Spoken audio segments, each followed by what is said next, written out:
Vamos ser todo mundo muito bem-vindo, muito bem-vinda aqui. E para nos receber e para receber o Estevão, né, que depois da confusão que eu fiz, eu estou muito feliz que você está aqui, Estevão, né? Muito feliz. E eu fui para te receber, para nos receber, eu fui pedir ajuda para uma outra pessoa que é muito querida, né? Que é Betty Mille.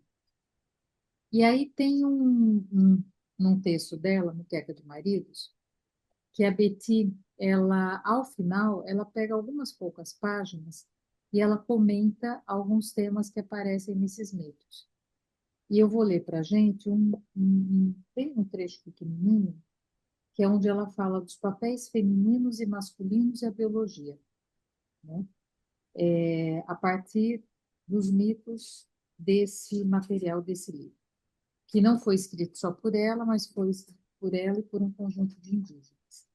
E aí ela diz assim: é curioso como os aspectos biológicos do sexo confundem-se com os papéis sociais. São explicados como luta de poder entre os sexos. São inúmeros os povos em que, em tempos arcaicos, segundo os mitos, os homens é que ficavam menstruados. Falam isso os Tupari, Macurape, Suruí, Gavião, Arara e muitos outros, até conseguirem atirar o sangue nas mulheres.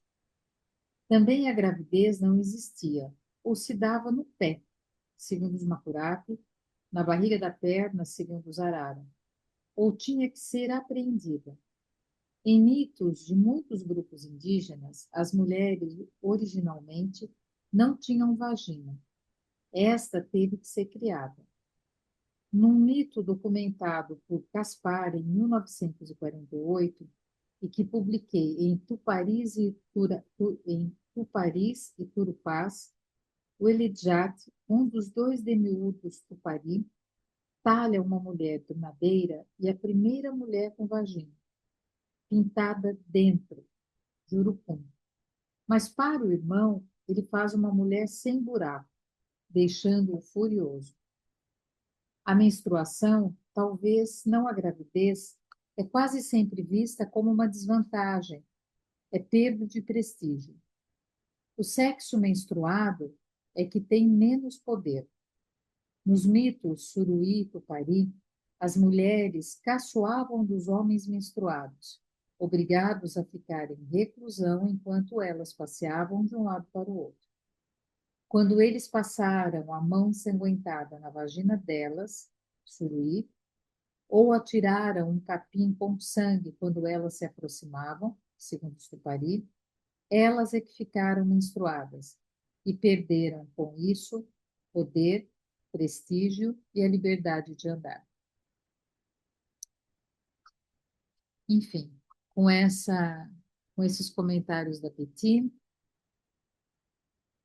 que a gente possa ter um bom bate-papo, a Ju chegando aqui, uma boa conversa, né? Estevão, a palavra está contigo. E a ideia, né, é da gente fazer uma coisa bem de uma roda aqui de conversa no meio da fogueira, uma coisa bem gostosa, bem prazerosa.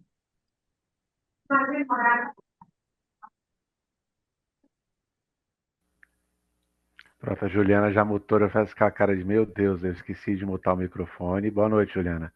Ah, eu não sei muito bem o que falar, cara, porque assim, ah, esse é um texto que a Beth e o Nilson, eles acompanharam bem o momento da minha vida, no qual era tudo muito fácil, assim. Eu fazia doutorado em saúde pública quando vim para Rondônia, trabalhava com ah, educação e saúde em área indígena. Trabalhava entre os Chavantes, eu estava trabalhando com H1N1, né, quer dizer, com prevenção H1N1 e tal. Quando eu conheci Nilson e Beth, eu tinha recém brigado com o orientador, deixado meu doutorado, estava numa crise existencial, tinha sido praticamente expulso da Fiocruz, da ENSP, por conta do meu orientador, e passei um tempo meio que sem ter o que fazer da vida. E aí E um grande amigo meu, o Christian, lá da UNB, falou: Cara, você tá de bobeira em Rondônia e tal, vem pra cá, você tem perfil de orientando. Vem pra cá, vem fazer o doutorado aqui no UNB, num lugar chamado CEPAC. O CEPAC, na época, era o Centro de Estudos Comparados em América Latina, em América e Caribe. Qual que era o lance do CEPAC? No doutorado, você necessariamente tinha que fazer uma pesquisa que fosse algo comparado. Olha, eu vou pegar uma situação do Colômbia e Argentina, vou pegar uma situação de Cuba e Haiti, vou pegar. Você tinha que fazer estudos comparados em América e Caribe. Eu pensei, cara, beleza, eu trabalho com indígena, vou trabalhar, estava no auge da discussão sobre Belo Monte. Vou trabalhar com uma perspectiva comparada entre os Kayapó, lutando contra Belo Monte, e os Quechua, lá no Equador, eu acho, em Sarayaco, lutando contra a petrolífera. Fiz assim um projeto qualquer, passei no doutorado. E aí eu falei, Christian, fiz um projeto para passar, passei. Mas não é o meu barato, não é meu rolê, não é o que eu quero fazer. O Christian é um cara muito bom, assim. Ele falou, Estevão, vai vir, calma. Né? Eu tenho uma filha de 4 anos, eu me vicio em Bluey. Não sei se vocês já viram Bluey, eu acho fantástico isso. Tem um episódio da Bluey que ela conta uma história muito zen, que na verdade é uma história do folclore chinês. Que. Vocês já ouviram essa história do cavalo? Senão eu vou embora. É uma história tão fofinha. Sempre que eu dou uma palestra, alguma coisa, eu gosto de contar essa história. A Bluey é uma cachorrinha azul, de 7 anos. É muito bacana o desenho, da Disney. É um desenho australiano. E tem uma história que eu acho bacana que a professora da Bluey conta para ela. Depois eu volto para a história. Ah, diz que um velho fazendeiro tinha um cavalo de qual ele gostava muito, e uma vez o cavalo fugiu. Os amigos do fazendeiro falaram: Poxa, meu Deus, cara, teu cavalo fugiu, que pena, como assim?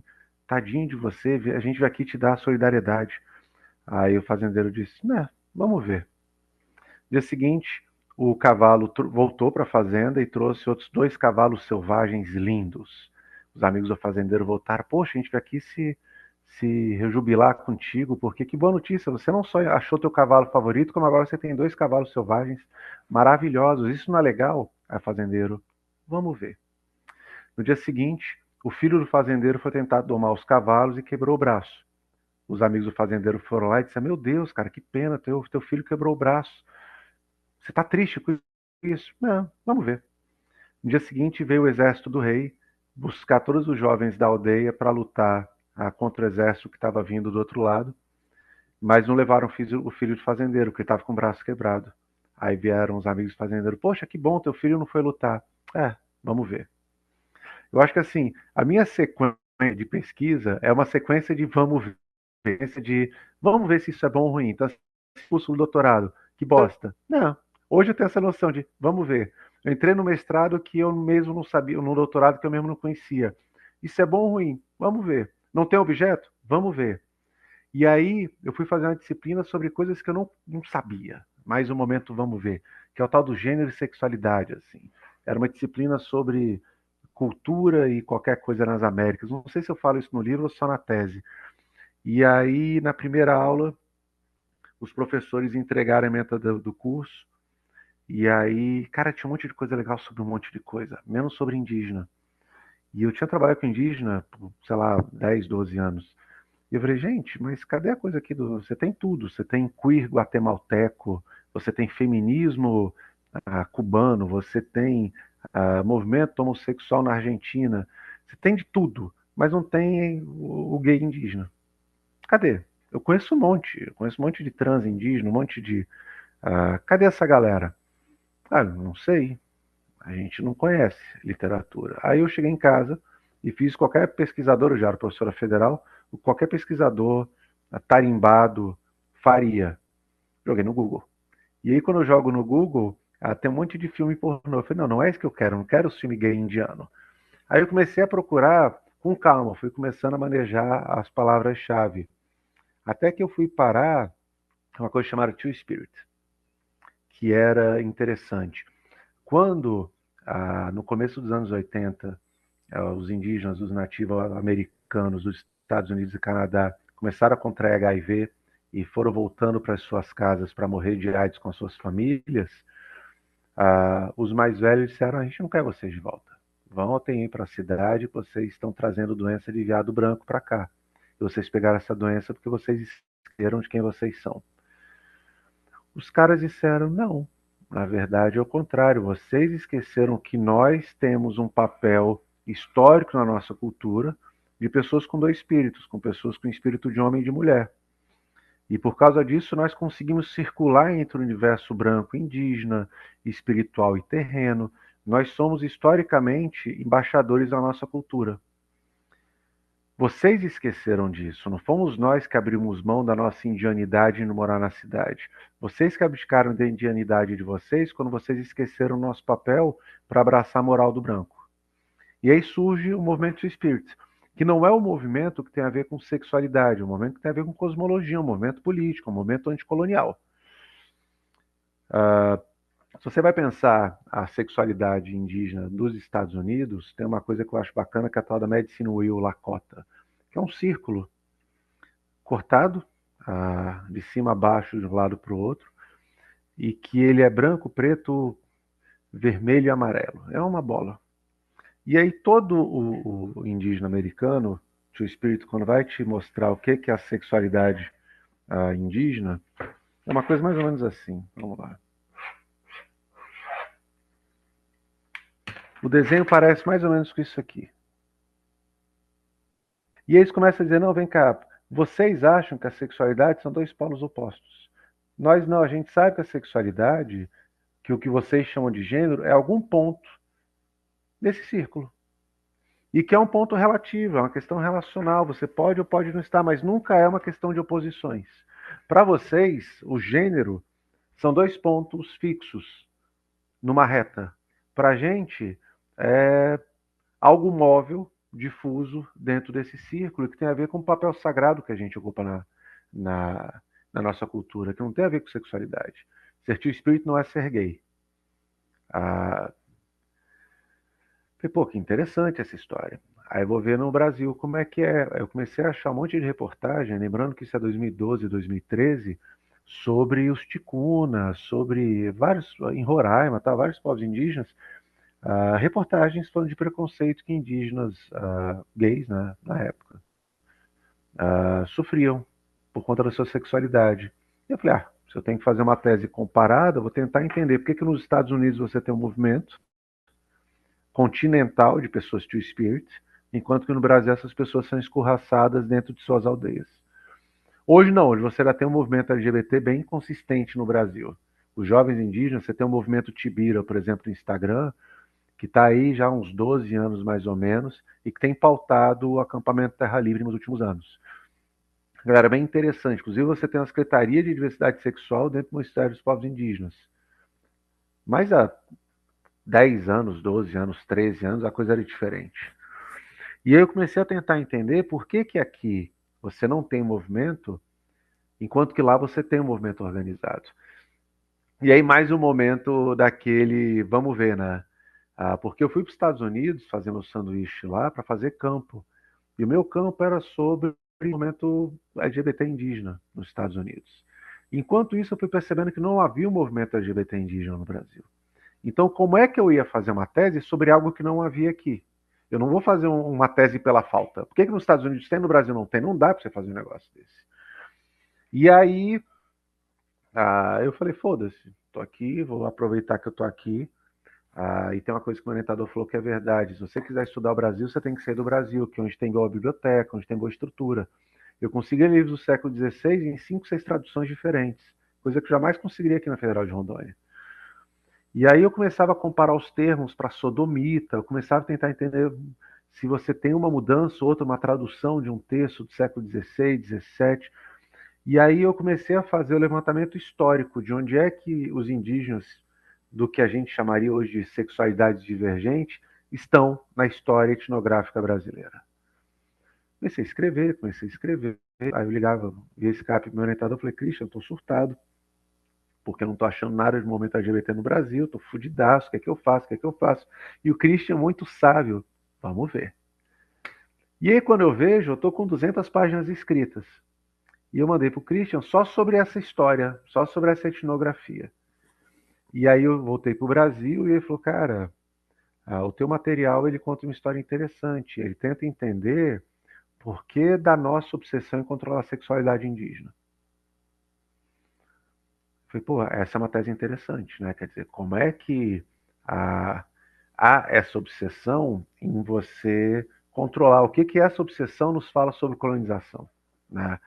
E aí veio o tal do livro, porque na verdade o livro, eu nem sei se a Beth conseguiu, assim, é um livro que hoje vira raridade, né? Porque eu consegui falir duas editoras. A Prismas editou meu livro, fali um pouquinho depois, e a Brasil Publishing também. Então, sempre que alguém me pergunta o livro, eu mando o link do Libgen, eu mando o PDF pirata. Eu nunca recebi um centavo por esse livro, né? Acho isso engraçado, assim. Ah, e aí, o livro, ele... Você tem o livro aí, Beth? O livro, o título dele é uma aspa. Tá mudo. Não, eu tenho, ele está lá na minha sala, eu esqueci de trazer para a Se biblioteca. você prestar Mas atenção, ele tem o uma título aspas. É. é entre aspas. Existe índio gay? E eu abro dizendo isso, olha, esse livro é uma crítica a essa pergunta. E o que eu acho muito bacana é que a geração Z, ela pega... Aliás, uma das coisas que eu mais tenho orgulho, e eu queria poder botar isso no meu Lattes, é que um dos filhos do meu artigo, na minha tese, foi um artigo que eu publiquei no CIMI, que é o Conselho Indigenista Missionário, né, que é uma entidade da Igreja Católica que lida com questão indígena, e eles tuitaram o artigo, e o Dudu Bananinha, nosso vendedor de hambúrguer que está nos Estados Unidos, vendilhão da pátria, o Eduardo Bolsonaro, ele tem um tweet criticando o meu texto. Isso é uma coisa que eu tenho muito orgulho, porque assim, isso me gera outra pergunta: por que que isso incomoda tanto a extrema-direita? Você discutir a questão da sexualidade indígena. Então, assim, o que eu acho legal no tema é que ele te abre brechas para você abrir uma série de perguntas. E aí a geração Z, ela faz uma crítica que consegue ser complicada, porque ela diz, olha, chamar de índio é racismo. E os caras não percebem que, na verdade, eu estou criticando a pergunta, e ainda assim a pergunta foi feita em 2012. E naquela época isso também não era uma pauta. Mas falar que chamar de gay é anacronismo. Olha, o cara está sendo etnocêntrico e anacrônico no título.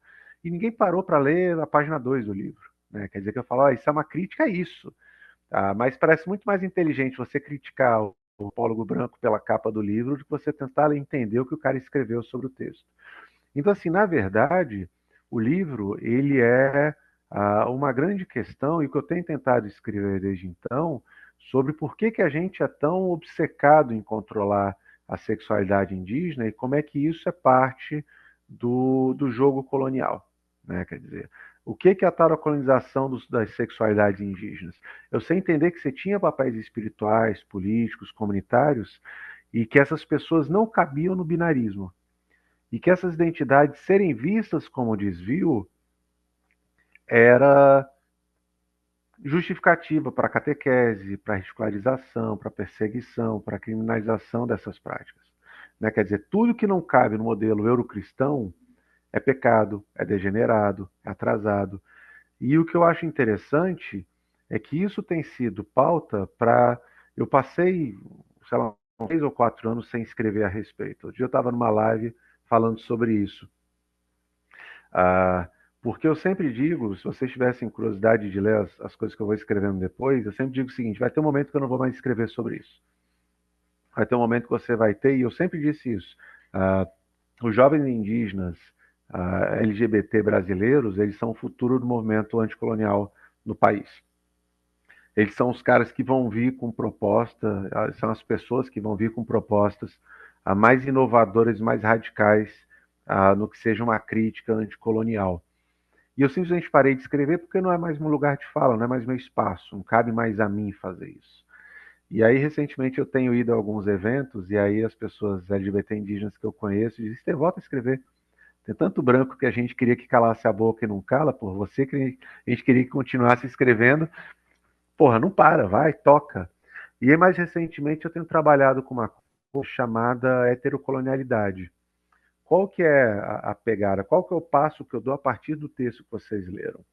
Ah, o passo que eu dou é o seguinte, olha, há algo no cerne do fascismo moral que a gente tem hoje, né? Quer dizer, A colonização, ela não é só sobre corpos, só sobre gênero, só sobre desejos, e não é só o controle da terra.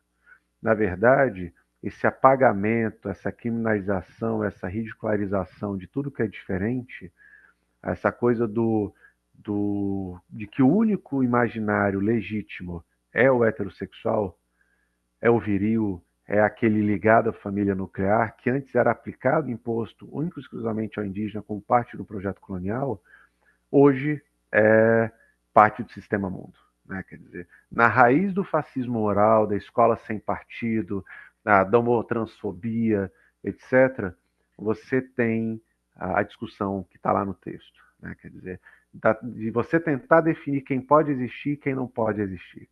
De você tentar impor o único modelo possível de família e de gênero. Né? Quer dizer, desculpem. Então, assim, na verdade, ah, quando você fala da questão do LGBT indígena, quando você fala da colonização das sexualidades indígenas, a questão é muito mais você tentar compreender que essa heterossexualidade compulsória, ela hoje é um projeto de Estado. E que ela não é uma distração, essa coisa de que a agenda moral do fascismo contemporâneo, neoliberal, liberal, ele é uma distração. As pessoas estão falando de ideologia de gênero para a gente não perceber a perda de direitos do trabalhador, o sucateamento do SUS. Não é a mera distração. Esse é o ponto. Né? O ponto é, isso faz parte do sistema. Você não consegue pensar que um governante ultra-neoliberal de extrema-direita, de manhã ele vai tirar direitos das minorias e à tarde ele vai ser LGBTfóbico. Não dá, não há essa divisão. E aí tem um exemplo que eu gosto muito de dar, que é, eu estava falando sobre isso essa semana também, sobre o filme O Território. Não sei se ela tiver curiosidade de ver, é sobre Rondônia. A Beth está aqui acenando. Você lembra, Beth, de uma cena que tem um poceiro tomando conta invadindo uma parte da área indígena. E o que ele fala é muito interessante. Ele fala: eu estou aqui por uma promessa de Deus. Deus diz para eu trabalhar e tirar do meu sustento como é que é? Eu vou tirar meu sustento do sol do meu rosto. Eu estou aqui na área indígena, porque índio não trabalha. Eu estou aqui porque o meu Deus mandou, e esses caras não são não acreditam no meu Deus. Se eu estou aqui por uma promessa divina, cabe a mim ocupar essa área, que esses caras não trabalham, e ah, receber essa promessa de Deus. O que eu quero dizer com isso? Você não consegue, hoje, separar o racismo da ocupação de terra, de um sistema econômico. Está tudo ali. Entende assim? Se você para pensar o cara dizendo estou ocupando a terra indígena porque Deus me prometeu que daqui eu conseguiria tirar meu sustento, essa fala é muito rica de significados. Porque ela parte do pressuposto que o indígena não trabalha, que a terra não é digna do indígena, de que, afinal de contas, se eu tenho uma ética religiosa me tocando, eu posso fazer qualquer coisa. E se você parar para pensar, no livro isso fica meio evidente, a mesma lógica que rege o racismo, ela rege historicamente a LGBTfobia. Entendeu? Assim, na matriz do preconceito, você tem a ojeriza ao outro, a ojeriza ao diferente. Seja por uma raiz religiosa, filosófica, seja por uma lógica de Estado, aquela história que eu conto, acho que está no livro isso também. Fulano é pederasta, porque o avô dele teve tuberculose e isso fez com que ele fosse degenerado. Né? Quer dizer, a expressão degenerado vem disso.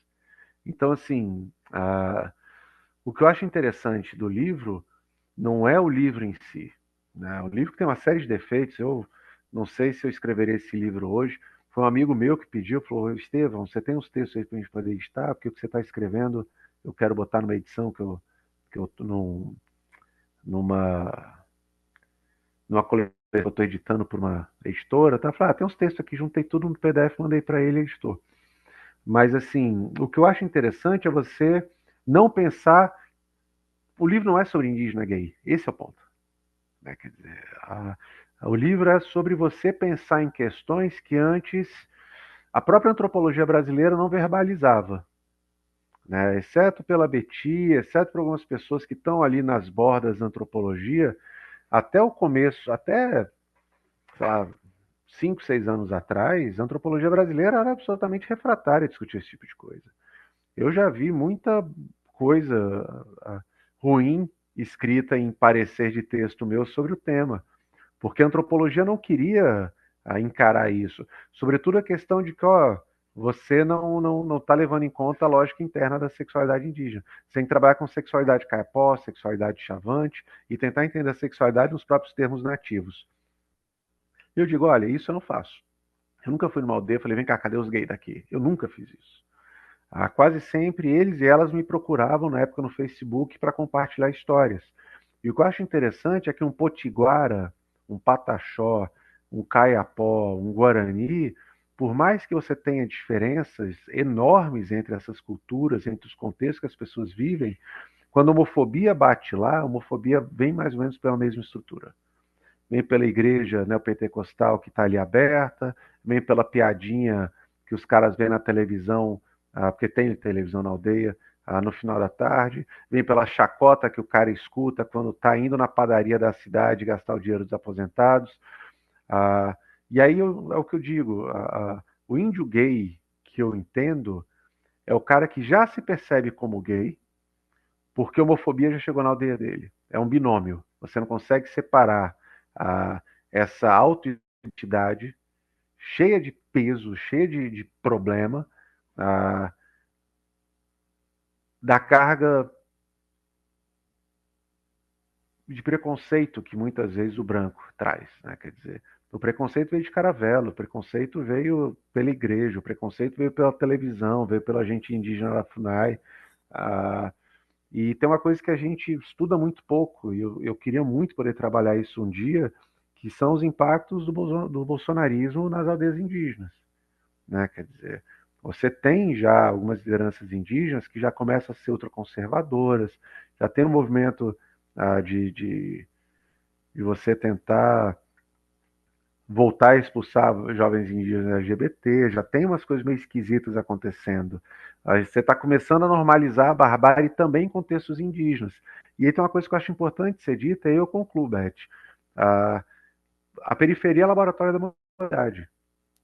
Quando você vê alguma coisa acontecendo em Rondônia, no sertão do Nordeste, essa coisa é o prenúncio de algo que um dia vai bater na elite branca centro-sulista em algum momento. E aí tem uma coisa que eu sempre tenho dito: o bolsonarismo é o nome que se dá a um fenômeno que nas franjas do sistema do capitalismo periférico a gente já sentia. O Malafaia não causa surpresa nenhuma para quem está em Rondônia, no Acre, no interior do Mato Grosso, no interior do Nordeste. Você ter um pastor da Assembleia de Deus, você ter um pastor da Universal dando as cartas políticas. Cara, a gente mora em um estado que deu a cidadania honorária para Benjamin Netanyahu. Isso não é exceção, isso é regra. A questão é que, gradualmente, a elite de classe média do Centro-Sul começou a entender que isso existia, mas no Brasil profundo, isso já era. Então, quando a gente pensa as sexualidades indígenas, a questão não é você restringir a sexualidade à aldeia no século XVI. O grande ponto é esses processos sistemático, estrutural e historicamente perpassam a periferia do país. Eu falei sobre indígena, poderia estar falando sobre favela, poderia estar falando sobre quilombo, poderia estar falando sobre a sociedade ribeirinha. O fato é que o controle moral faz parte do jogo colonial. O controle dessa narrativa sobre quem tem o afeto legítimo, de certa maneira, perpassa a velha questão, por exemplo, do Bembe, né, de necropolítica, tal, de que corpos são morríveis, que corpos são matáveis. Né? De certa forma, na estrutura, no âmago dessa discussão, que começa lá no século XVI, lá no século XVII, quando aquele indígena no Maranhão é amarrado na boca do canhão e implodido, todo dia a gente vê isso, metaforicamente falando ou não, no país. Né? Então, assim, a grande lição que eu tenho com esse livro, depois de tanto tempo de ter escrito, é que talvez o problema não seja maior do que a gente estava imaginando quando escreveu o livro. né? Assim, talvez a gente tenha que ampliar e radicalizar um pouco essa discussão, porque o Brasil ele nasce normalizador, nasce homofóbico, nasce misógino. Você tem aí na tese, eu tenho, não sei se no livro tem, relatos de estupro de indígenas. Não sei se eu trago, hein, Beth, no livro, eu não lembro mesmo se eu tenho o relato de estupro de uma indígena do médico da expedição do Colombo, que no começo ela gritava, urrava, arranhava, e que no final ela fazia, qual que é a expressão que ele fala? Fazia inveja às putas de não sei o que, assim. O cara, ele cita com detalhes a forma como ele estuprou uma indígena no navio. A América é feita disso e ainda é feita disso, infelizmente. Vocês viram algumas semanas aqui em Manaus, né? Teve uma indígena que foi estuprada e tal. Ah, e a gente normalizou isso, infelizmente, tá? Calei minha boca, não sei se era para ter dito isso, se eu falei mais, se eu falei de menos, mas a ideia é meio que essa, Beth. Eu não tenho roteiro escrito, não sei se era para ter preparado alguma coisa.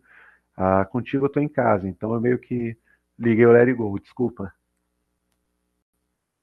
Estevão, você só está pedindo muitas desculpas. Não tem que pedir desculpa, não. Tá ótimo, a coisa é por aí. A ideia é são essas flores iniciais para a gente, né? Uma fala super rica tua para a gente poder estar conversando, né?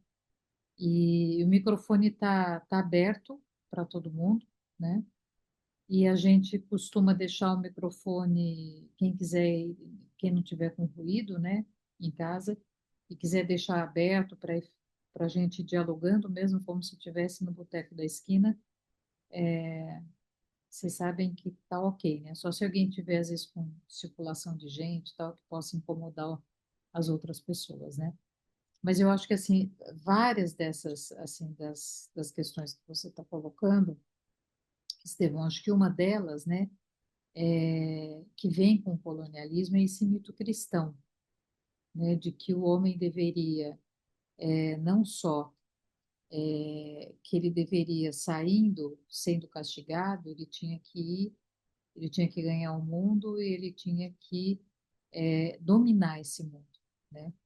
E essa ideia de dominação e das relações cada vez mais verticalizadas e menos horizontalizadas, elas levam, né, não à radicalidade, mas ao sectarismo, às ideias, né, mono, levam ao binarismo, enfim, leva que a gente viveu, não deixa, eu acho que de uma outra maneira, o que a gente tem vivido, né, nas polarizações, ela também é uma outra forma de binarismo, né?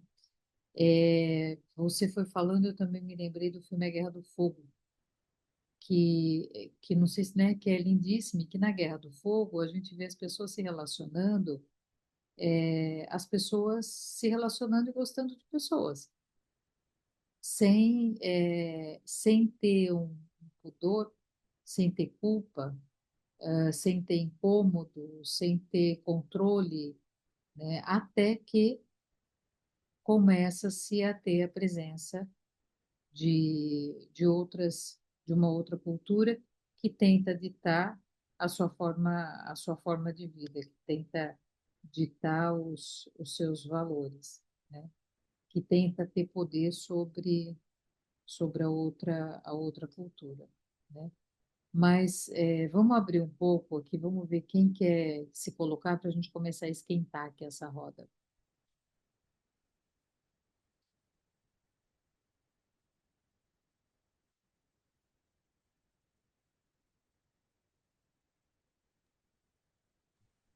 Ô, Estevão, que história é essa do índio que foi amarrado no canhão e atirado? Eu não conheço isso.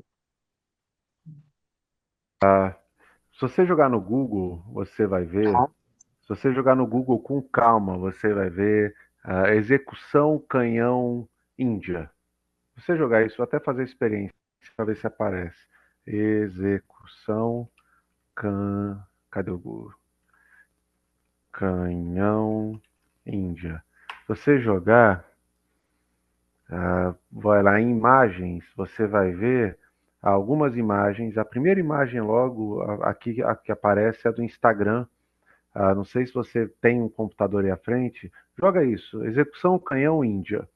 Ah, Até pouquíssimo tempo atrás, a Inglaterra fazia uso desse método de execução.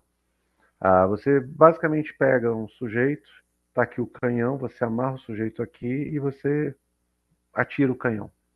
Está aqui o canhão, está aqui o ser humano, você implode. E eles citam, inclusive, no caso desse indígena, que metade do corpo dele ficou espalhado pelo forte, a outra metade foi parar na Baía de São Luís, isso é no Maranhão. Em 1613, 1614, um frade capuchino chamado Yves d'Averrois esteve no Brasil e ele conta a história de um indígena que tinha os hábitos de uma mulher, estava no sodomita, cabelo grande, enfim, e que ele fugiu para o mato, fugiu dos missionários e tal, e ele foi capturado no laço. Obrigaram o rapaz a se converter. E tão logo ele se converteu, eles fizeram exatamente isso. Amarraram ele na boca de um canhão e explodiram. O Tibira, basicamente, Tibira é o termo que os Tupinambá usavam para se referir a pessoas que hoje a gente chamaria de gays. Acontece que hoje esse cara ele é ressignificado pelo movimento LGBT indígena em larga medida por conta ah, do Luiz Motti, que é quem recuperou essa história, que inclusive tem uma campanha de feminização desse rapaz. Você jogar no Google Índio Tibira do Maranhão, você vai ver isso. O Tibira ele meio que vira um ícone dos LGBT indígenas brasileiros, né? Esse cara se tornou o Tibira do Maranhão. Então, assim, quando você busca uma identidade que una os LGBT indígenas brasileiros, você não está pensando nos Two Spirits, você está pensando no Tibira. São pessoas que se unem em torno da luta contra a homofobia. E até onde se sabe, foi o primeiro caso por homofobia registrado no Brasil. Foi um indígena. Então você tem isso em 1613, 1614, o relato desse frade capuchino narrando exatamente esse tipo de execução no litoral brasileiro, lá na Fortaleza de São Luís.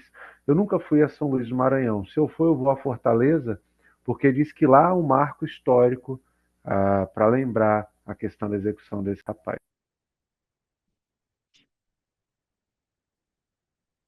E esse tipo de execução, né? Esse tipo de execução, o que nós vimos, né, dessa indígena com uma criança na cela e sendo estuprada, os casos de estupro, o fogo, né, colocar fogo no corpo numa pessoa que está deitada. Eu sempre faço uma analogia com a relação com as árvores, né? A maneira como a gente vai tentando domar, a árvore é um ser absolutamente livre. Então ela cresce, ela procura o sol, ela procura água, ela é um ser livre. As raízes, os galhos, as folhas, ela se mantém absolutamente viva. E o que que nós fazemos? A gente vai tentando criar bonsai o tempo inteiro, né? A gente vai tentando ter um controle porque tem um incômodo, um modo de vida, livre, um modo de vida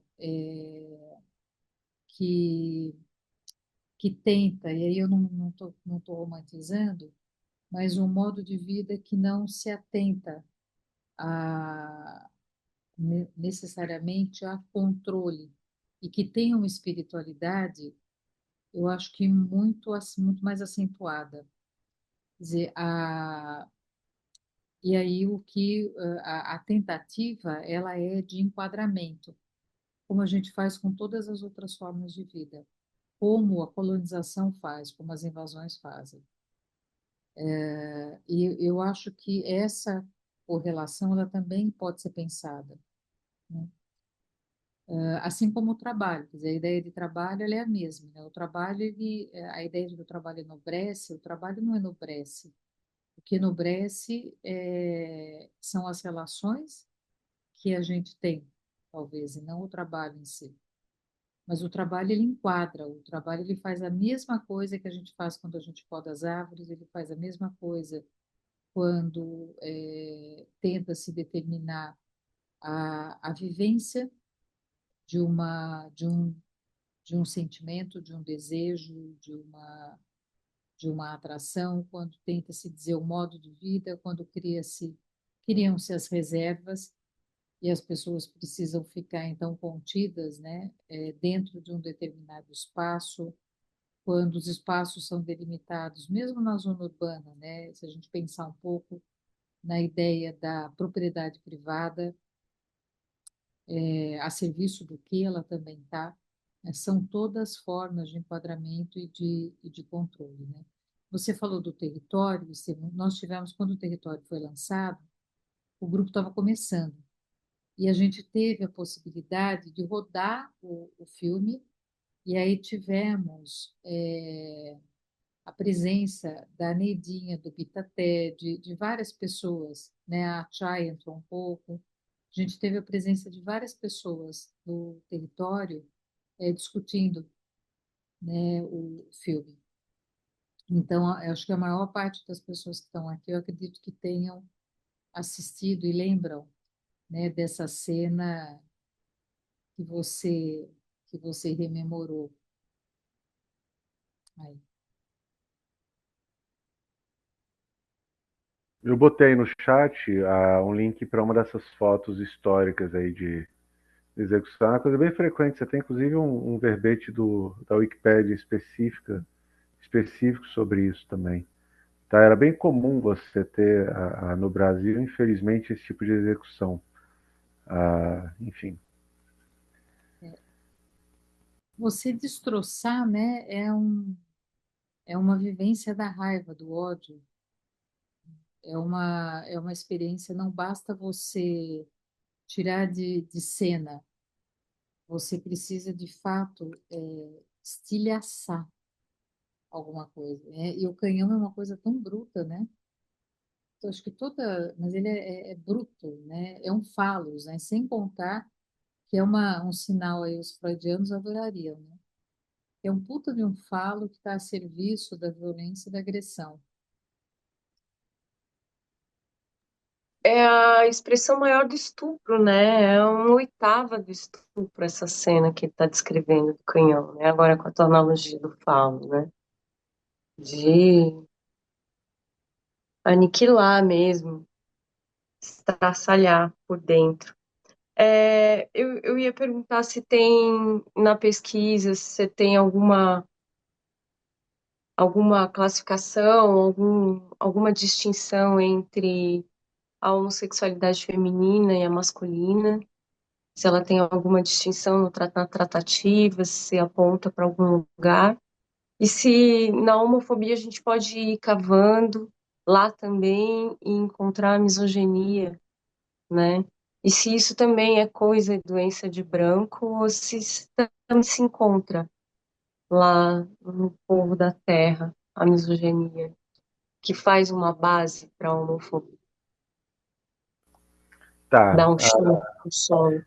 Historicamente, você tem, às vezes, algumas nominações diferentes para o que a gente chamaria de homossexualidade masculina e feminina. Só que o Tupinambá tem isso, né? Então, assim, não é um problema.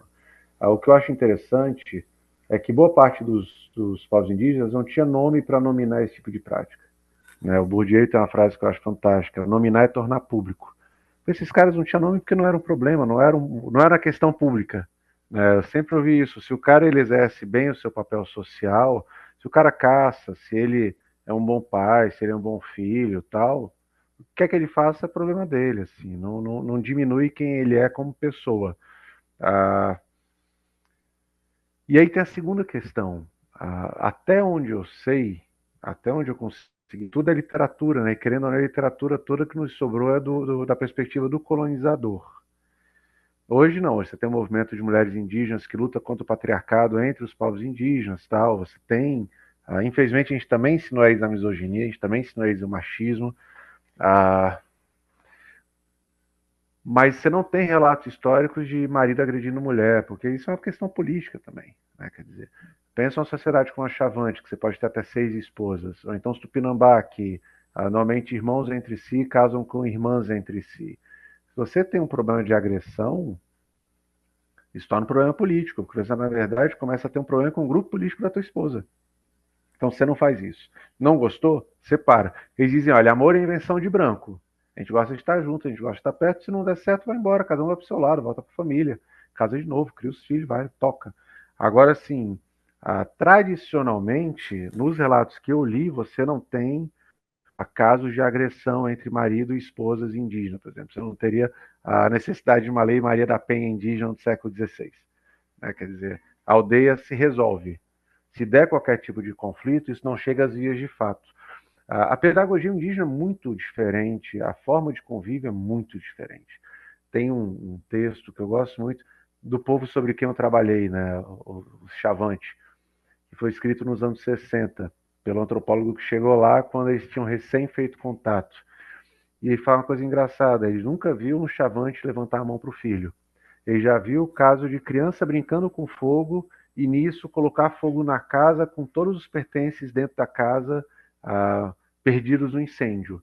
Nem assim o pai levantou a mão contra o filho. Então, assim, se você tem qualquer tipo de problema, você senta, conversa, vai embora. Pega a tua rede e vai.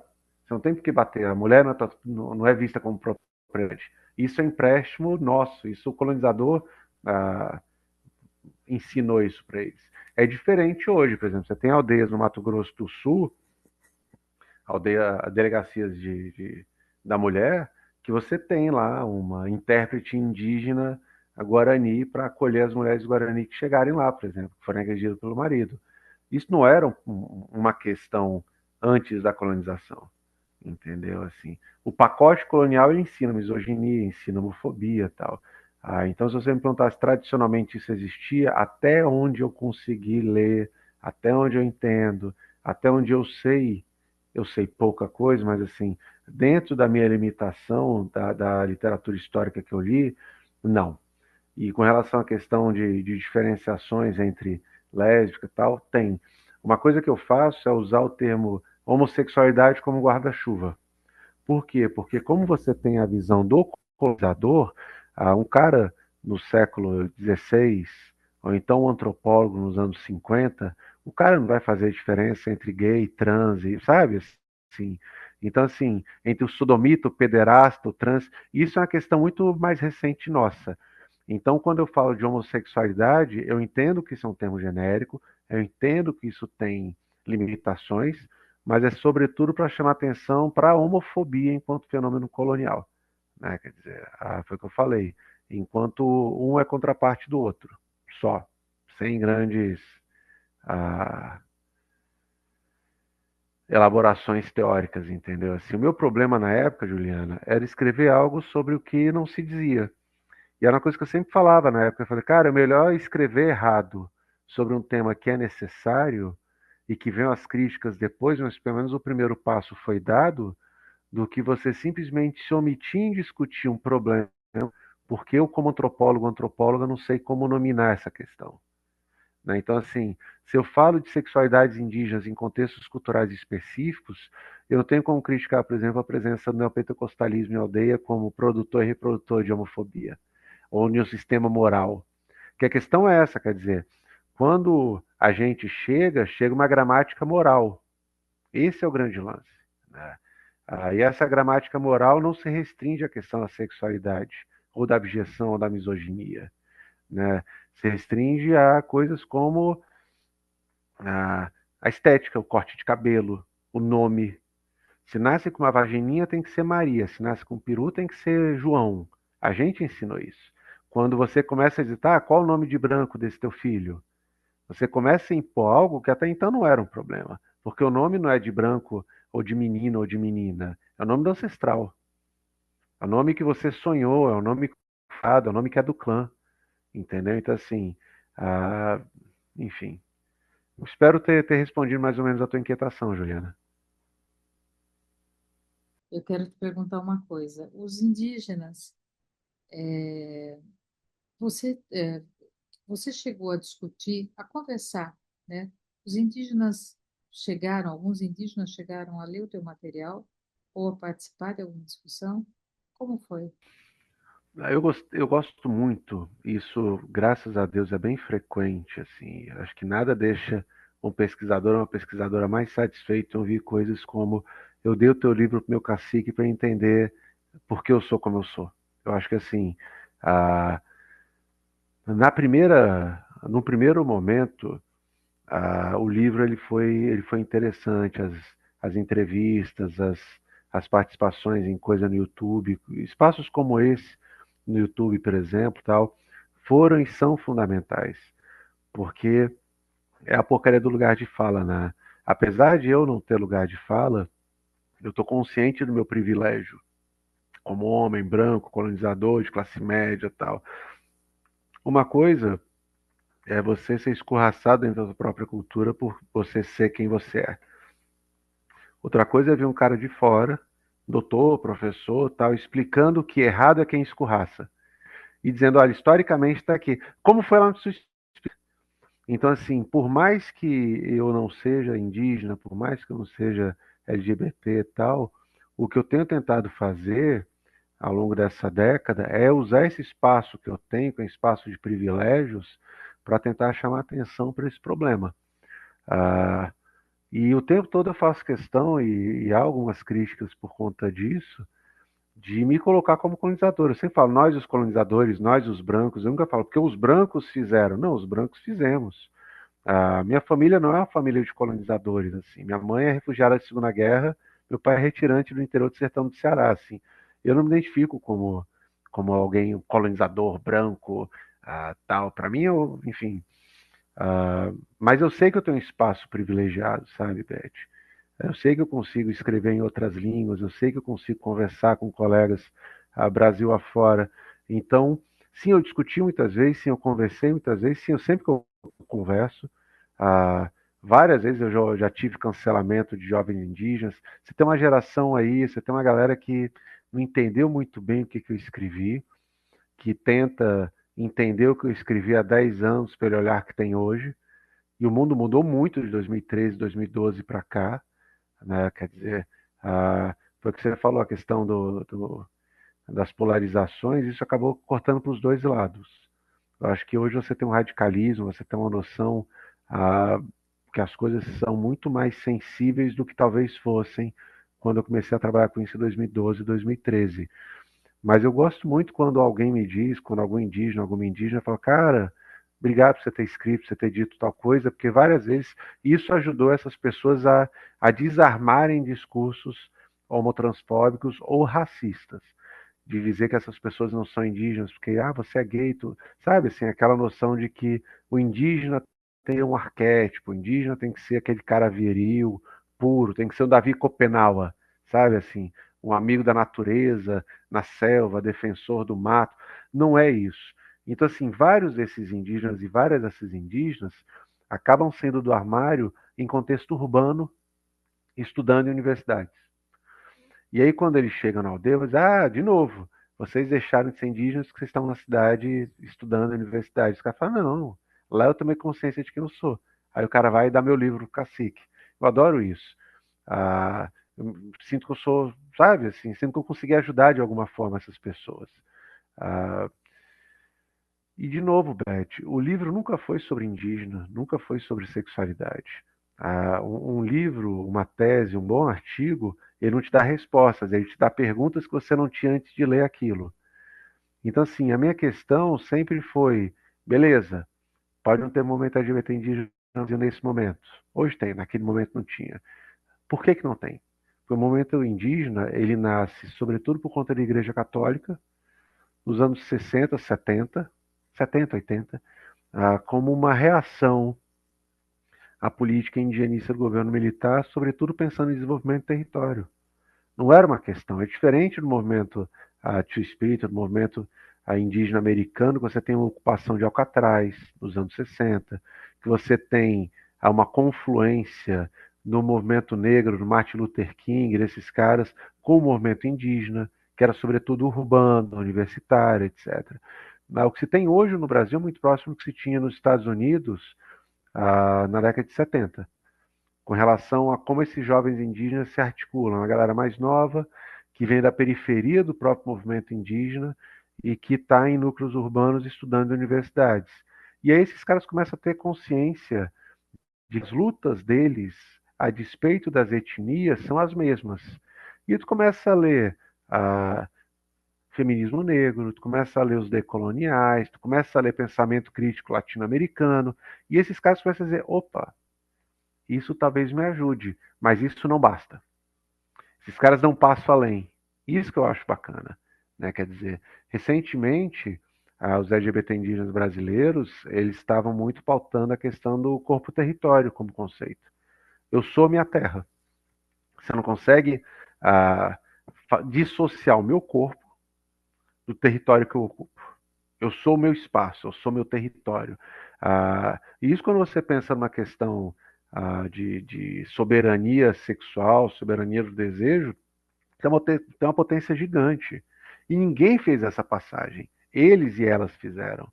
Entendeu? Assim, é uma galera que está conseguindo incorporar uma série dessas críticas, inclusive as minhas próprias, e dar uma guinada, dar uma radicalizada, dar uma, sabe, melhorar.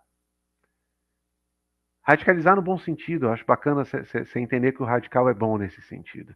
Então são os caras que leem Francis Fanon, são os caras que leem Ben B, são os caras que leem o meme e que diz, cara, são os caras que leem Lélia Gonzalez e falam, vem cá, talvez o movimento LGBT indígena consiga se entender mais a partir dessas leituras, mas essas leituras por si só não bastam.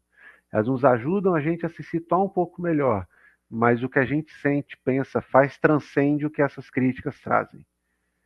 Entende? E nem sempre isso está escrito, quase sempre isso está no TikTok, está no YouTube, está no Instagram dessas redes.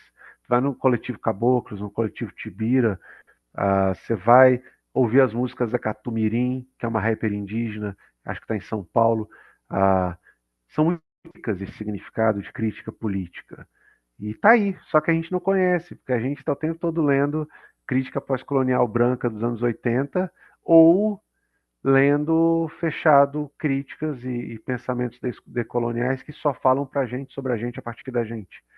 Então, assim, esses indígenas eles aprenderam a olhar para o lado e radicalizar essas lutas sobre as quais eles têm contato quando estão na universidade, quando estão viajando para fora do Brasil representando as suas nações. É bem interessante ver tudo isso acontecendo.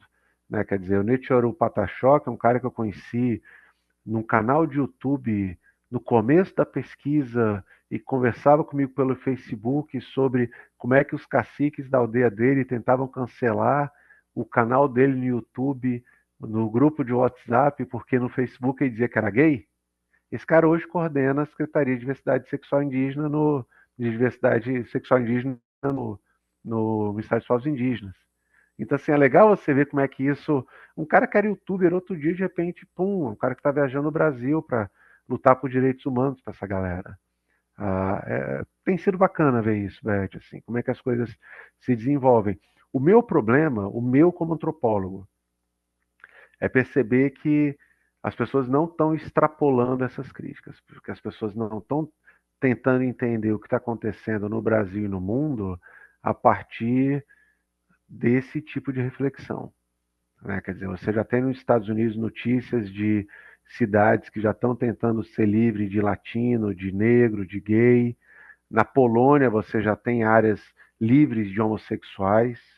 Então, assim, a gente não está conseguindo juntar as duas pontas. E isso está me preocupando. Porque, assim, a coisa está se radicalizando, o negócio está ficando esquisito e ninguém parou para entender direito o que está rolando. Porque assim, a gente está tentando olhar para isso a partir da Europa, a partir dos intelectuais norte-americanos, franceses, e a gente está deixando de olhar para a nossa periferia. A nossa periferia está dando conta de alertar a gente que isso está rolando. Né? Quer dizer, e de novo, nem sempre isso vem numa revista Qualis A1. Quase nunca isso vem numa revista Qualis A1. Né? Isso vem nas redes sociais, isso vem no batidão, isso vem no baile funk, isso vem num rapper obscuro que ninguém nunca ouviu falar, porque é lá da puta que pariu da periferia, no movimento feminista que está lá no Cariri. A gente tem que prestar atenção no que essas pessoas estão dizendo, Beth.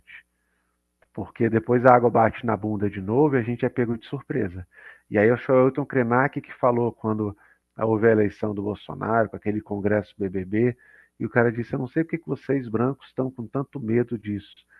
Nós indígenas convivemos com isso há 5 séculos, e para nós esse é só mais um na fila, e depois dele vão vir outros.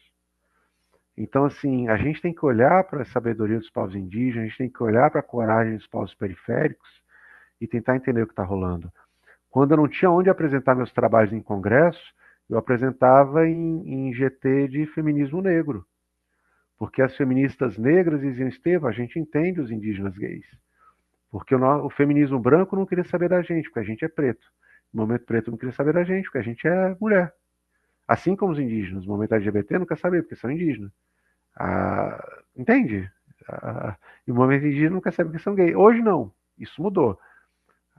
Mas, em princípio, se você parar para pensar o que era o Brasil há 12, 13 anos, em larga medida, essa guinada, ampliação, ela vem como resposta à polarização, intensificação, radicalização, à, à banalização do mal, vamos dizer isso dessa forma, né? Quer dizer, eu não vou dourar em pílulas o que eu penso, o que eu sinto, né? Quer dizer, o mal se banalizou de uma forma inédita na história do Brasil, né? Então, assim, contra a opressão vem resistência, e é o que a gente está assistindo também. A gente tem visto essa resistência. Eu nunca sei se essa frase é do Mao Zedong, mas acho linda isso. Toda opressão gera resistência. Então, assim, a periferia tem respondido de formas interessantes, e não é aquela periferia que a gente vê no prêmio da Globo. A periferia é periferia mesmo, entendeu? É o puta que pariu do raio que o parta. A gente tem que começar a prestar atenção no que essas pessoas estão falando. A academia é muito em si mesmada. De repente, espaços como esse, Beth, que vocês estão construindo, você tem essa abertura ontológica ao outro que falta à academia brasileira. Infelizmente. A academia é muito coxinha. Estevão, você está apontando para caminhos, né, assim que a gente vem construindo aqui, que é a fala que texto, né, o próprio texto do Ailton Krenak, Futuro e Ancestral, né? E a crítica, né, o quanto ele fala do som ancestral que o Alok está fazendo, vem fazendo, né? E ele faz umas críticas bem interessantes em relação a ele, usando, né, o exemplo do Alok, mas e tantos outros. Mas acho que as suas colocações, elas apontam, né, acho que para a resposta que não é resposta, né, mas para os caminhos que a gente vem buscando, e até pelas razões pelas quais o próprio Schopenhauer escreveu, enfim, A Queda do Céu, e talvez que não é para ele, né? Mas é como tentativa de encontrar caminhos que sejam, eu não gosto muito dessa palavra, mas sustentáveis, para a insustentabilidade do nosso tipo de existência, né? O nosso problema, pelo menos o meu como psicóloga, é a impossibilidade, tentar talvez compreender a impossibilidade ou a impotência de lidar com, com um tipo de vida cada vez mais transformada em mercadoria, cada vez mais esvaziada, cada vez mais adoecida, cada vez menos dialógica, cada vez mais isolada, cada vez mais buscando bebê reborn ou chupeta, né, para compensar qualquer outra coisa, dizendo a dificuldade da expressão dos afetos e na aridez, na petrificação de todas as possibilidades e alternativas de outras possibilidades de vida, né? Acho que uma das coisas que o teu texto, né, ele traz, e eu acho que isso é muito legal, porque ele conta uma história. E se as histórias elas têm como função abrir a possibilidade de nós pensarmos a vivência, a construção, não porque nós queremos construir, mas porque é necessário construir outras possibilidades de mundo, acho que o teu texto traz isso. né?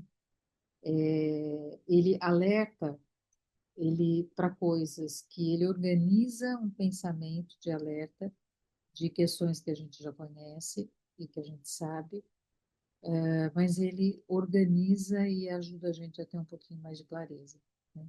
Então, eu acho que isso é muito, muito bacana. E uma das coisas que me passa também é que esse jovem, seja da periferia, não sei se eu estou equivocada, ou esses jovens, né, do movimento indígena, esses jovens, né, dos movimentos de luta e tem uma resiliência, eu acho que eles trazem uma espiritualidade, talvez não da maneira como se imagina, mas tem uma espiritualidade, eu acho que enraizada, que vem de uma vivência, mesmo os que são em zona urbana, que vêm para a cidade, eles tiveram uma vida, a maior parte deles tiveram uma vida dentro de aldeias que tiveram, mesmo as que não têm mais pajé, ou que veem os fins dos seus pajés, ou das suas festas, dos seus rituais, e que tiveram a entrada das igrejas, né, principalmente das pentecostais, mas viveram, eu acho que um conflito, acho que vivem um conflito. O conflito, por exemplo, das igrejas pentecostais, ele está lá dentro. Ele está dentro da maior parte das aldeias. Diferentemente, os jovens da periferia, eles vivem com todas as possibilidades de expressão das suas crenças. E uma crença que é forjada na sobrevivência. E talvez isso ajude a ter uma abertura para esse diálogo, porque a sobrevivência ela não está previamente garantida, como ela está para as classes mais privilegiadas. Então, a sobrevivência ela está ali. Então, eu acho que essa espiritualidade, de uma forma mais ampla, ela faz toda a diferença. Não sei como é que você pensa isso, não sei como é que o pessoal aqui do grupo pensa, mas eu acho que isso tem um peso.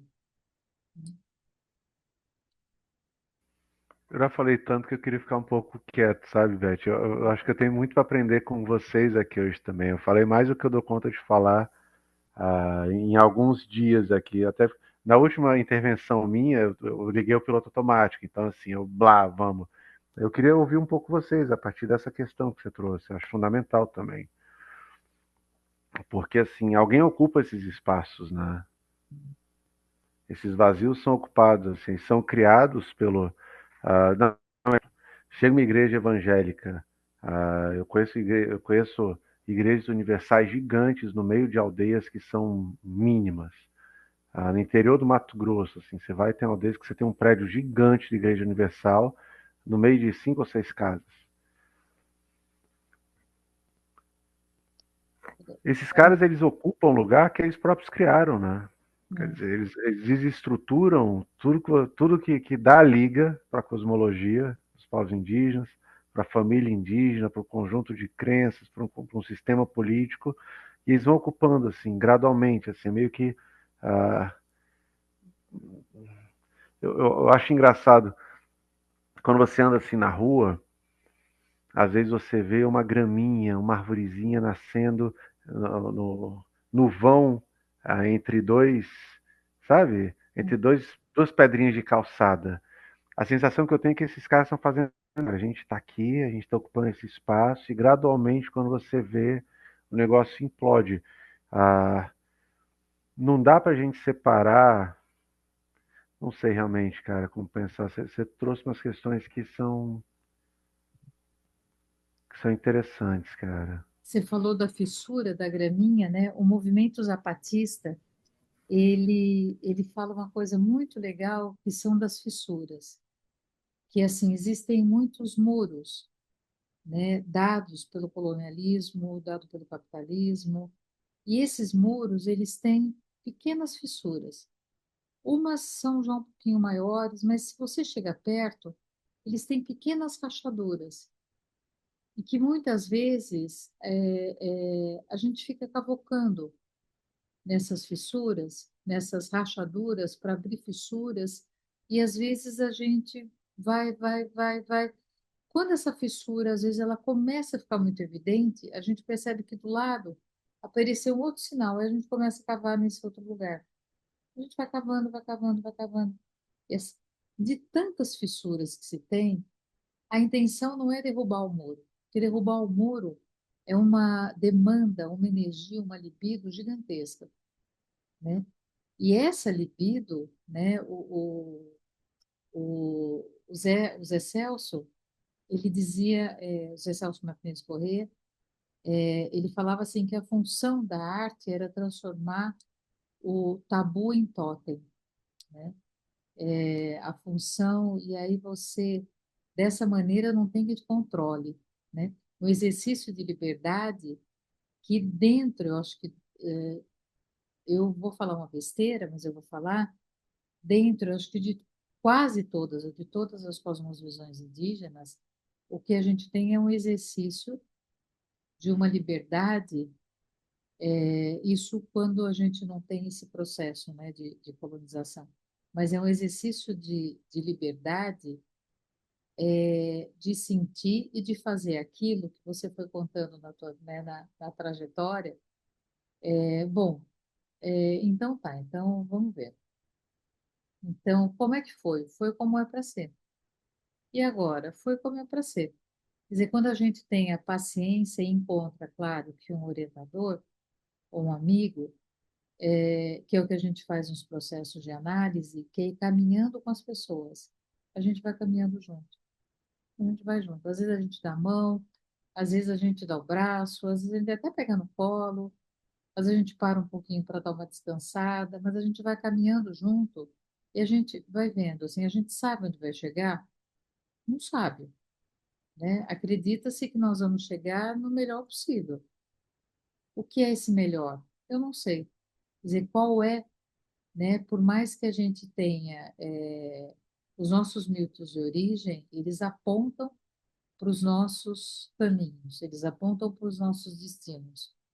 Mas eu tenho que ter conhecimento dos meus mitos de origem. Se eu tenho conhecimento dos mitos de origem, né? Se eu sei de onde eu venho, se eu sei de onde, né, o meu povo também saiu, eu consigo olhar para o que vem adiante. Mas mesmo esse olhar, eu consigo perceber o que eu tenho adiante nesse passo a passo e sem querer ter esse controle todo. Só que isso, para qualquer programa de pós-graduação, para a academia, isso é insustentável. Se fosse diferente, o mestrado hoje não seria feito, acho que em 2 anos, né, se eu não estou enganada. Então, quer dizer, é uma outra proposta, uma outra coisa, né? A relação, o prazer, o gozo da pesquisa, não dá nem tempo de ter. Porque é sempre uma rapidinha. Você dá muitas rapidinhas ao longo da vida e não consegue ter, né, assim, nada que vale a pena. Você está sempre na rapidinha, está sempre na rapidinha. E aí não tem degustação, né? Não tem o saboreamento das coisas, né? E eu acho muito bacana essa ideia que os zapatistas colocam, da gente trabalhando nas fissuras, sem ter a ideia de derrubar muro nenhum, sem ter ideia, a gente vai ali, vai fazendo. E eu acho que a periferia sabe muito bem fazer isso, né? Os movimentos que se lembrou do Ailton, né, falando, numa das falas ele diz assim, olha, que 10% da nossa humanidade é que provavelmente vai sobreviver a esse tempo, né? A essas coisas que a gente está enfrentando. Ele falou, olha, 6% é indígena, 4% é de vocês, né? Vocês se resolvam quem vai sobreviver, né? É, é mais ou menos isso, né? A Marta até contou para a gente que a USP, há um tempo atrás, acho que a Marta contou, né? Que tinha aberto um curso de sobrevivência como é que era? No pós? No apocalipse, como plantar árvores, comida, como produzir, enfim, Já tem um curso aqui na USP sobre isso. né? Pode falar, Marta, desculpa. É que eu gosto muito dessa frase do Krenak, que ele fala assim: olha, então, o nosso apocalipse foi há 500 anos, vocês estão experimentando agora. E nós fiquemos. Vamos ver quanto de você vai ficar. E isso me lembra, eu acho que foi o Darcy Ribeiro, eu não sei que década que foi, Estevam, não sei se foi na década de, eu vou falar bem, 50, que numa das pesquisas que ele fez, que os índios estavam em extinção, né? E que depois, eu acho que foram 2 décadas depois, que se retomou, né, uma pesquisa, e aí que nessa pesquisa viu-se que não, que os índios não estavam em extinção, né? Mas que a estratégia de até de sobrevivência, uma delas era se esquivar, que é o que a gente tem que dizer, o índio do buraco é um exemplo, né? De se esquivar do contato com um tipo de vida que claramente ela está comprometida. Então, muitas etnias foram tentando se distanciar e foram sobrevivendo com isso, porque a vida ela cabia em outro lugar, ela não cabe nesse modo de vida. E, enfim, e aí percebeu-se que há uma certa, de uma maneira silenciosa, né, como os pássaros, enfim, nós somos os humanos, os humanos e brancos, né? Nós somos uma categoria que deixa caca por onde passa, né? A gente deixa lixo até no Everest.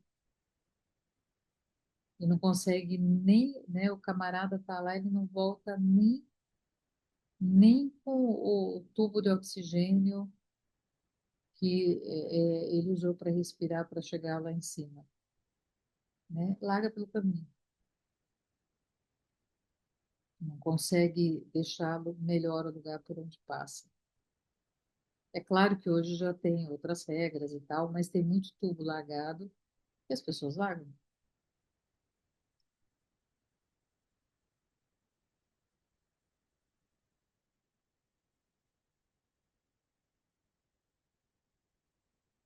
A Palavras. gente estava a gente estava discutindo esses dias num grupo de astrologia, né?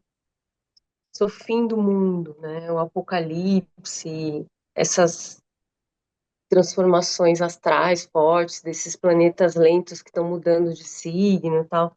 Tem um monte de coisa acontecendo em um monte de lugar, né?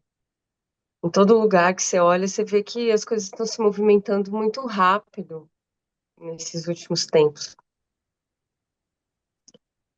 E a ideia de pensar o fim do mundo branco, né? Que era um pouco o que o Estevão estava falando, né? A academia não escuta, o Krenak está falando, as periferias estão falando. É, acho que não é para escutar mesmo, não vai escutar e é para acabar de alguma forma, não sei, né? Essas essas pequenas revoluções e essas falas da periferia, essas falas, né? Você falou do Cariri, veio o Nego Bispo falar lá em Fortaleza quando ele ainda estava vivo, e aí na fala dele ele falou do caldeirão lá no Cariri, né? E a gente foi conhecer o caldeirão, que foi uma um quilombo, uma sociedade que viveu de um jeito que, assim, é muito futurista, está muito à frente de onde a gente está. Então, se o futuro é ancestral, a gente nem precisa ter medo, porque isso aqui precisa acabar mesmo, né? Tem algo muito melhor lá na frente, que já foi e que vai voltar, porque tá muito ruim, tá muito ruim. Tá apodrecendo por dentro, né? O Trump tá apodrecendo por dentro. Deixa apodrecer, que daí volta pro ciclo da vida, né? Deixa de ser zumbi e transforma. um pouco meio isso, assim. Vocês estavam falando de vão, de Tris, tem uma música da Elza Soares que ela canta assim, eu acho mó bonito. Ela fala assim: Mil nações moldaram minha cara, minha voz, eu uso pra dizer o que se cala. Ser feliz no vão, no tris, é força que me embala. O meu país é meu lugar de fala. Né? Então, o Brasil poder ser lugar de fala de quem é feliz no vão, no tris, e não mais lugar de fala da metrópole, né? E ser colônia. Meio tipo, deixa cair.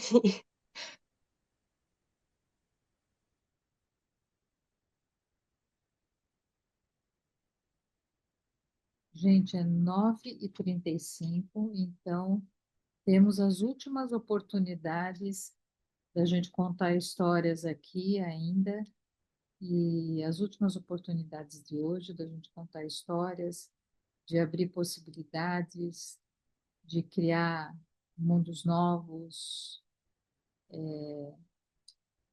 aqui.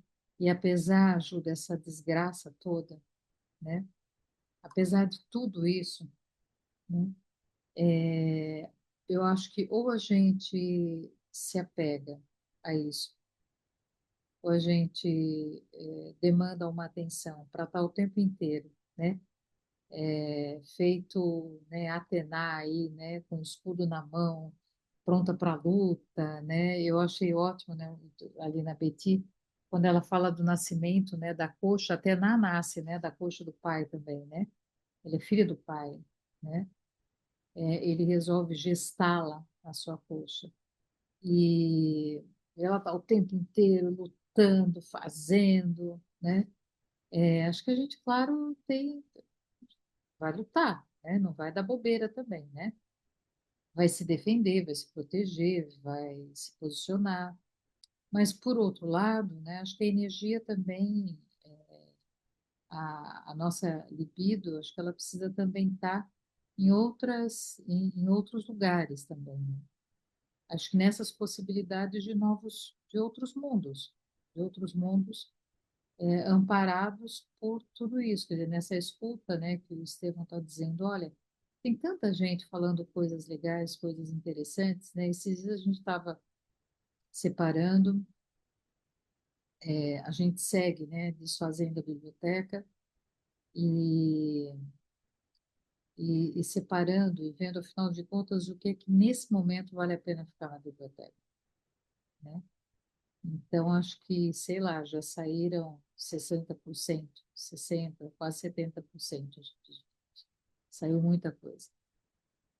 Afinal de contas, o que que vale a pena para esse momento, né? E não é para esse momento, mas o que vale a pena para esse tempo. Quer dizer, as coisas que nos nutriram até aqui, o diálogo, né, com autores, enfim, com coisas interessantes que as pessoas escreveram, que nos trouxeram até aqui. Para a gente continuar caminhando, a gente precisa do que agora? Para a gente continuar seguindo, né? Quais são os companheiros e companheiras que a gente vai ter nessa jornada daqui para frente? Eu acho que é uma outra jornada, é a continuação desse caminho, mas é onde a gente vai estar colocando enfim, a nossa força, né? Quais são as escutas que a gente vai estar fazendo? Né? Qual é o tipo de, sei lá, de show que a gente vai, de música que a gente ouve, de diálogo que a gente estabelece, e não no sentido de nem sempre a gente tem o que falar. Às vezes a gente até tem, mas às vezes a gente não tem e nem quer. Às vezes a gente, né, precisa ouvir também, né? É a história daquele livro, né, A Terceira Xícara de Chá, do cara que eu já comentei aqui no grupo, não sei se você conhece, Estevam, que é um cara que tinha tudo na vida, já tinha feito tudo, e aí ele resolve,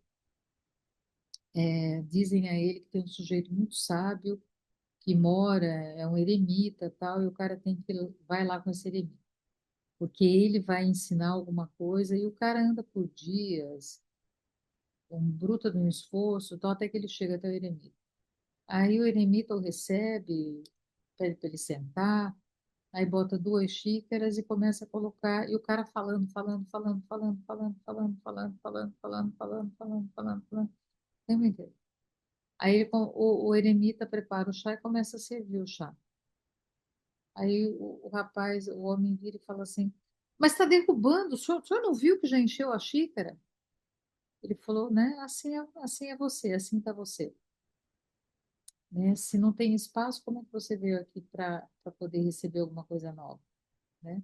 A xícara está tão cheia, não cabe mais nada. Né? Então, como é que a gente vai fazendo para abrir espaços para outras coisas? Gente, última chance.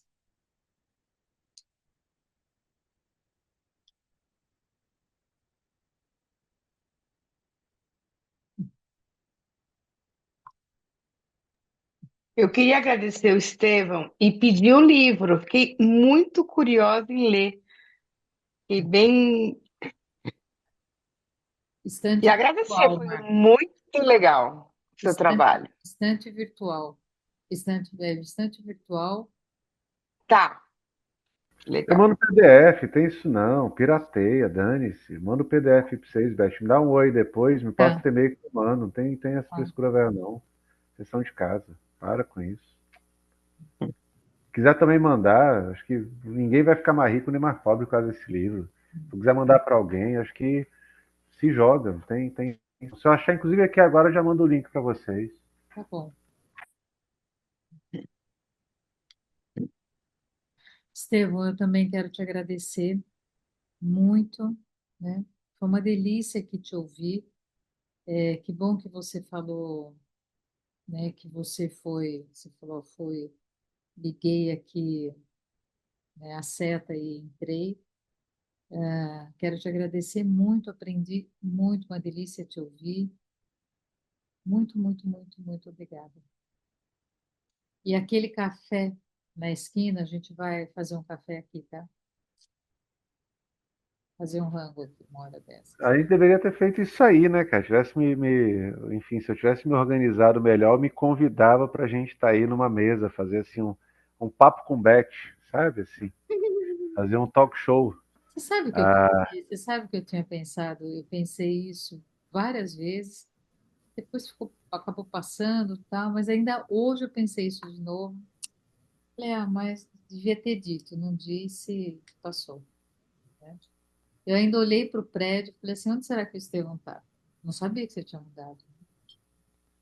ó, pera. Acho que eu achei aqui. Achei o livro em PDF. Tá num Né? site que.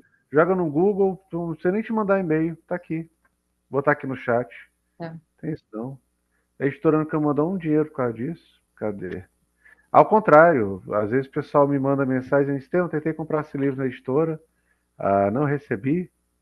Você tem como me mandar, tal, eu te pago, faço o Pix. Eu falei, não, tá aqui o PDF, toma, adeus. Tá aí, ó, quem quiser baixar. Eu acabei de baixar, deu certo. Não sei se dá para mandar arquivo aqui, mas tá aí, baixa, tá aí, tranquilo. Se não conseguir, me avisa que eu mando pra Beth por e-mail. Tá. Aí eu mando para todo mundo. Ah, tá aqui. Digite o código. Acessei, acho que vamos ver. Mas tá bom. Não, eu não precisei de código, não, eu só entrei, É, já baixei. não, aqui ele pediu mas ele dá o código. Ele Baixa pede, aqui o PDF. não, ele pede assim, confirme a sua personalidade. Eu, Assim, a minha personalidade não é bem essa. não, já clica direto, baixe o arquivo embaixo, aí não, lá pode ir. Não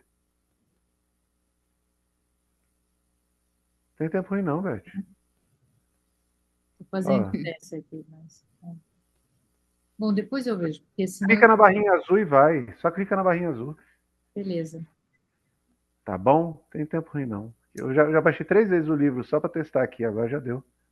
Tá bom, Estevam, super obrigada. Gente, bom descanso para todo mundo. Desculpem qualquer coisa, gente. Assim, às vezes eu falo Não, mais do não, que a você mãe não vai guarda. dizer, não, você não vai pedir desculpa, não. Desculpa por pedir desculpa, Beth.